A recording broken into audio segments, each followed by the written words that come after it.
Purple Ates. May nakuha na akong hinog at may malapit nang mahihinog. Mataas na. 7 feet. Ngayon, imamarkot ko siya para madala ko sa ibang nailipat ko. Ayan. Mamarkot ko siya ngayon.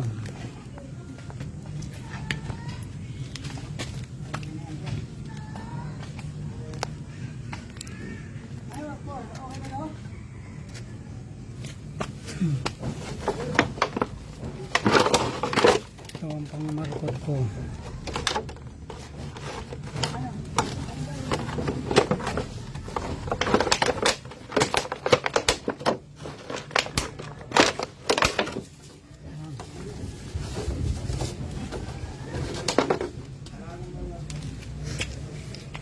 Lalagyan ko ng tape.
Ito ang pinang-routing ko.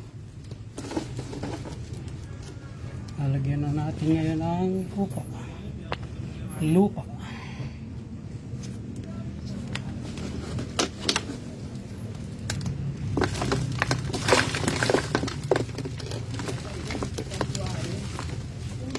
Galing ito sa mga pinabulok na mga gahon-gahon.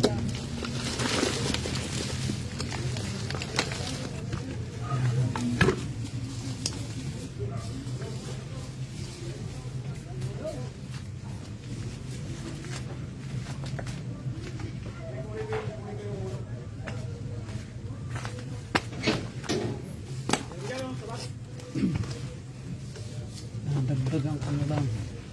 Yeah, parang mahihinog na yung langka. Ha? May amok na yan. Yung langka? Oo. Hindi magaig eh. Maano na eh. Hindi na nadagdagan yan. Oh. Oo nga eh. Sulo. Ayan, kulang pa ang lupa. Didilig-diligin mo, Arelor, na ha. Apo. Para may lipat. Ito pa isa ang ano. Yung puno. Oo. Alisin ko siya dyan. Kukuha pa ako ng pandagdag. Ayan. Minarkot ko na Nahinog na yun, di ba? ang aking purple hatis. Nasaan pala yung buto nung nahinog? Nasa wet. Nasa rep. Okay. Ayan. Purple hatis. Malapit na mahinog yung isa nga. Kaya binalutan ko. Baka may makauna.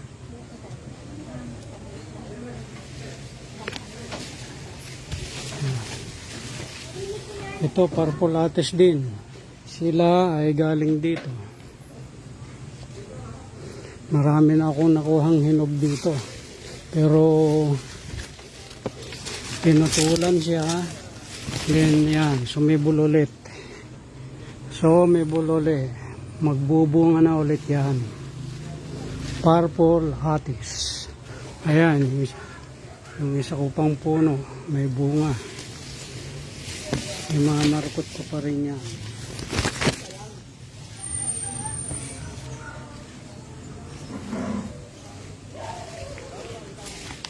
Dalawa rin pala ang bunga niya. Ayun.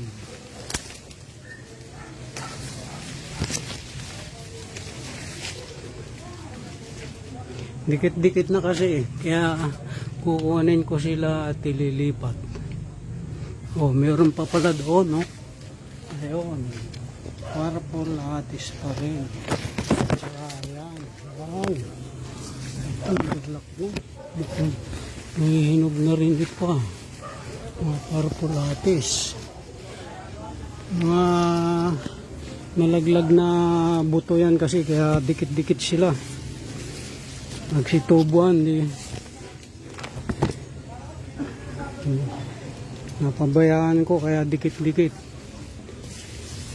Pero itong isa mukhang hindi purple green. Ayun pa. Marami pala silang bunga. Oh, sa taas meron pa rin bunga. Purple hatis. Ayun, marami pa bunga ito.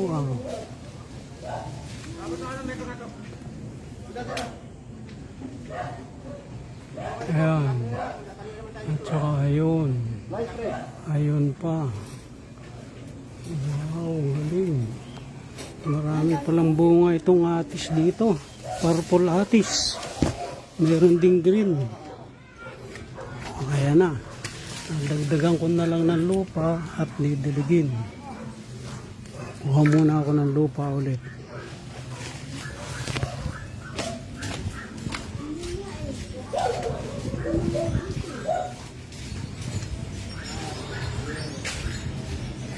Dito ako kumuha sa pinabubulukan ko ng mga